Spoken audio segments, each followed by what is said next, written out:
आज के वीडियो में हम आधुनिक इतिहास का एक बेहतरीन टॉपिक जिसका नाम रहेगा गांधी युग, इसके बारे में पढ़ेंगे। तो सबसे पहले हम महात्मा गांधी के पृष्ठभूमि के बारे में जान लेते हैं। इनका पूरा नाम मनमोहन दास करमचंद गांधी था। इनका जन्म 2 अक्टूबर 1869 को गुजरात के पोरबंदर में हुआ था। इनके पिताजी करमचंद गांधी और माताजी पुतलीबाई थी। इनका विवाह 13 वर्ष की ही उम्र में कस्तूरबा गांधी से कर दिया गया था। महात्मा गांधी के 4 संतान थे, हरिलाल, मनीलाल, रामदास और देवदास। ये अपनी बैरिस्ट्री की पढ़ाई पूरी करने के लिए इंग्लैंड चले गए थे।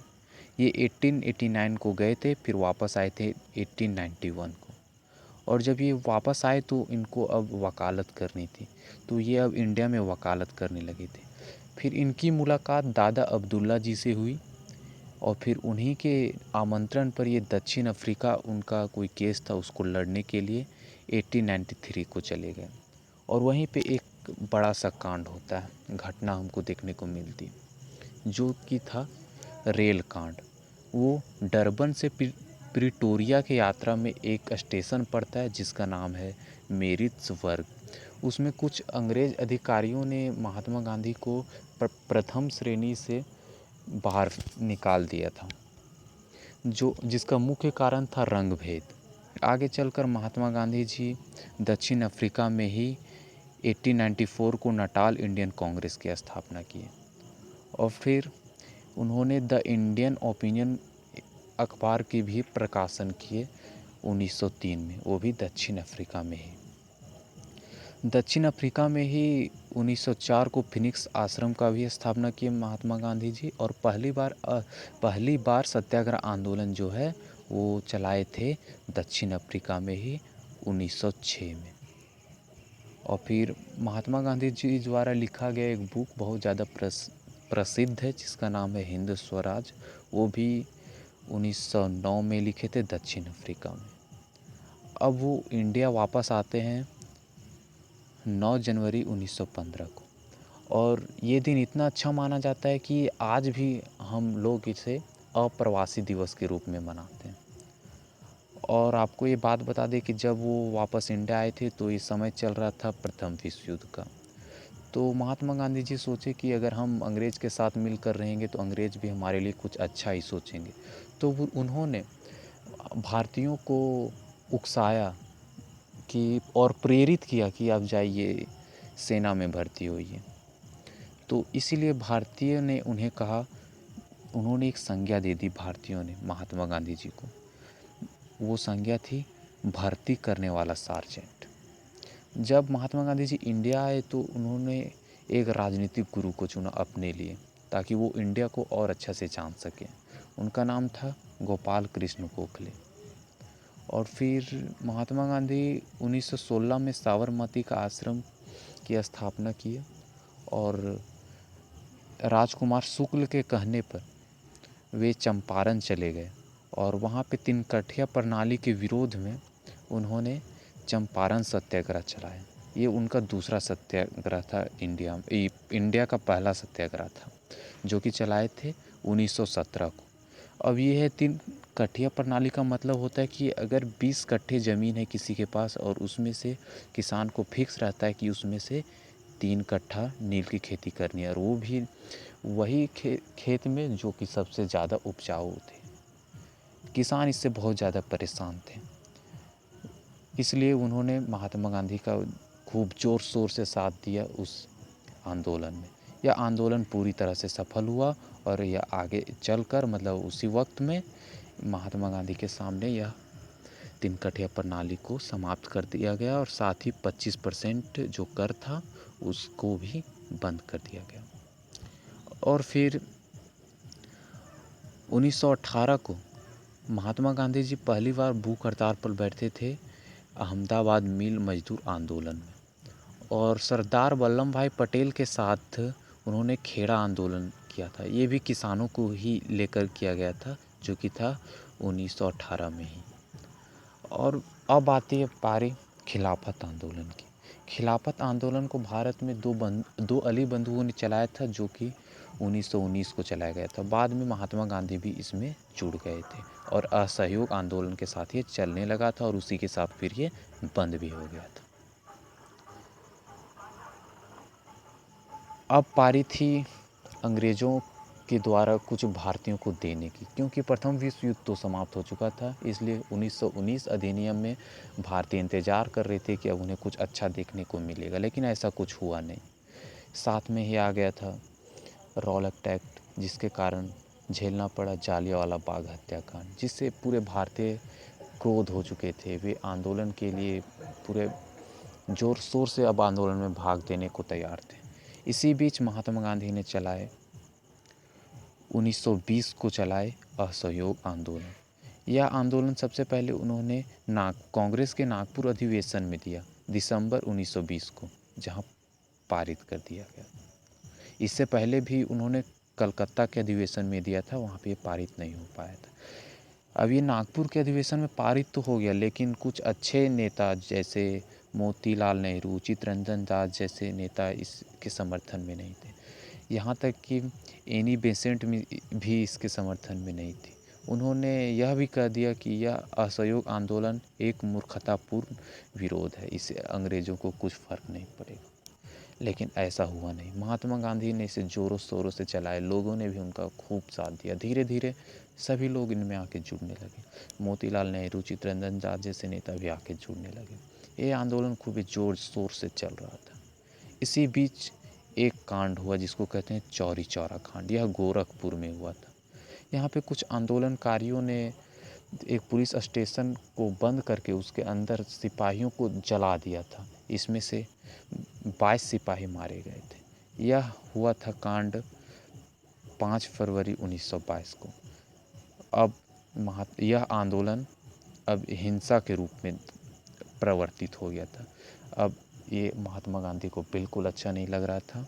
उन्हें डर था कि कहीं कुछ बड़ी अनहोनी ना हो जाए। इसलिए उन्होंने 11 फरवरी 1922 को यह असहयोग आंदोलन की समाप्ति की घोषणा कर दी। यह घोषणा सुनकर सभी नेता परेशान हो गए, जैसे मोतीलाल नेहरू, चित्तरंजन दास जैसे। ये लोग महात्मा गांधी से अब बहुत ज़्यादा दुखी थे और उनका विरोध भी कर रहे थे। यहाँ तक कि सुभाष चंद्र बोस भी उनका विरोध कर रहे थे।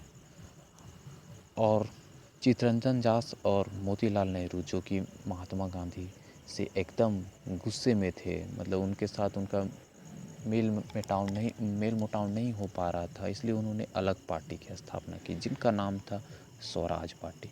यह पार्टी की स्थापना हुई थी मार्च 1927 के इलाहाबाद में हुई थी। इस पार्टी का तो मुख्य कारण था विधान परिषदों के चुनाव में भाग लेना और सरकार में घुसकर सरकार का विरोध करना। आखिर ये भी हमारे देश की स्वतंत्रता ही चाहती थी।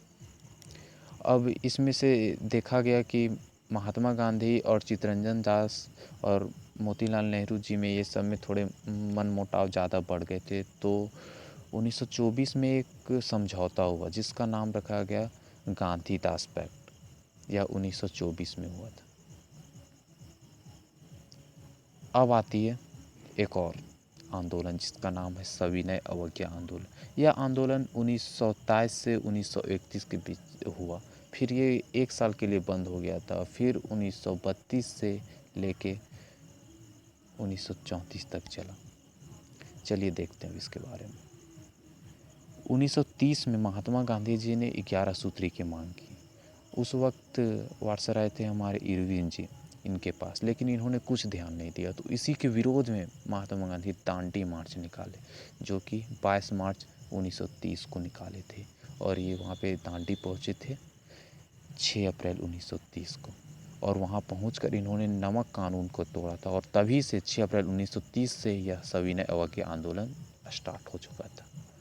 सबसे पहले शुरुआत में तो थे दांडी मार्च में 78 सहयोगी, लेकिन धीरे धीरे बढ़कर ये लाखों में परिवर्तित हो गए। इनके बीच की दूरी थी 241 मील। यह साबरमती आश्रम से दांडी के बीच की दूरी है। और फिर अंग्रेज़ सरकार भी इससे बहुत ज़्यादा परेशान हो गई थी। तो फिर एक इनके बीच भी समझौता हुआ जिसका नाम रहा गांधी इरविन समझौता, जो कि 5 मार्च 1931 को हुआ। यह गोलमेज सम्मेलन में हुआ था। 1931 का गोलमेज सम्मेलन में हुआ था। आपको पता होना चाहिए कि गोलमेज सम्मेलन 3 बार हो चुका है, जो कि हुआ है 1930, 1931 और 1932। और महात्मा गांधी जी गांधी इरविन समझौता के लिए 1931 में गए थे। और ये बात भी आपको पता होनी चाहिए कि कांग्रेस ना इसमें ली है भाग, ना ही इसमें ली है, केवल इसी में जो कि महात्मा गांधी गए थे, इसलिए गांधी इरविन समझौता के लिए।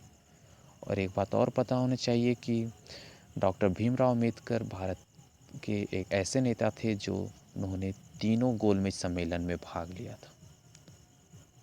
और उस वक्त इंग्लैंड के प्रधानमंत्री थे रैमजे मैकडोनाल्ड, ये थे वहाँ के प्रधानमंत्री।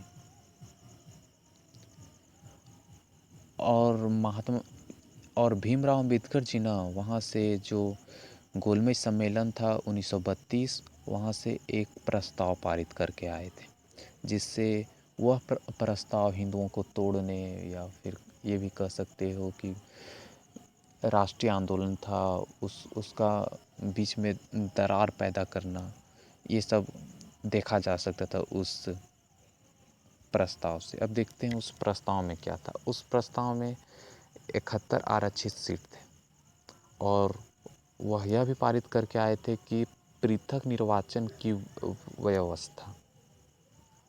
अब महात्मा गांधी जी उनसे बहुत ज़्यादा नाराज़ थे, तो उन्होंने फिर अनशन पे बैठ गए महात्मा गांधी जी। तो फिर बहुत दिक्कत से, बहुत मेहनत करके इन दोनों के बीच फिर एक समझौता हुआ ताकि ये सब शांत हो जाए। उस समझौता को कहते हैं पूना पैक्ट, जो कि 26 सितंबर 1932 को हुआ था। फिर इससे यह निष्कर्ष निकला कि जो कि 71 आरक्षित जो क्षेत्र थे उसको बढ़ाकर 147 कर दिया गया, और जो पृथक निर्वाचन की व्यवस्था है उसको समाप्त कर दिया गया। अब 1940 में महात्मा गांधी जी एक और सत्याग्रह आंदोलन चलाते हैं, जिसका नाम है व्यक्तिगत सत्याग्रह आंदोलन। अब अक्सर क्वेश्चन ये बन जाते हैं यहाँ से कि प्रथम सत्याग्रही कौन थे व्यक्तिगत सत्याग्रह आंदोलन के। तो वे थे विनोबा भावे, जो कि महाराष्ट्र के पावनार के थे। और दूसरे सत्याग्रही थे जवाहरलाल नेहरू। इस व्यक्तिगत सत्याग्रह को दिल्ली चलो के नाम से भी जाना जाता है। अब आई पारी दूसरे विश्व युद्ध की। अब तो पूरे भारत के लोग मना चुके थे कि अब कोई भी युद्ध हो उसमें अंग्रेज़ों का एकदम साथ नहीं देना है, क्योंकि वे प्रथम विश्व युद्ध में भारत को बहुत धोखा दे चुके थे। तो फिर इंग्लैंड से आया एक मिशन जिसका नाम पड़ा क्रिप्स मिशन। यह आया भारतीयों को समझाने के लिए ताकि वे दूसरे विश्व युद्ध में भी अंग्रेज़ों का साथ दें, लेकिन यह फेल हो गया। इसमें यह असफल होकर फिर से वापस चली गई। और फिर महात्मा गांधी ने चलाया 1942 में। ये उनका आखिरी आंदोलन था, जिसका नाम है भारत छोड़ो आंदोलन। इस आंदोलन को अगस्त क्रांति के नाम से भी जाना जाता है। यह 8 अगस्त को मुंबई में चलाया गया था। अंग्रेज़ों ने महात्मा गांधी को और उनके साथ जो नेता थे उनको ऑपरेशन 0 आवर चलाकर अरेस्ट कर लिया था, और उनको रखा था आगा खां पैलेस में रखा था। लेकिन फिर भी यह आंदोलन पूरी तरह से सफल हुआ। अब महात्मा गांधी की मृत्यु हो जाती है 30 जनवरी 1948 को दिल्ली में। यह बिरला हाउस के सामने होती है। उनको मारा था नाथूराम गोडसे जी ने, उनकी गोली मारकर हत्या कर दी थी। उनकी जो समाधि है वो राजघाट के यमुना नदी के किनारे है, और जो समाधि का जो चबूतरा है वो काले संगमरमर का बना है। आज की वीडियो में बस इतना ही। अब मिलेंगे अगले वीडियो में।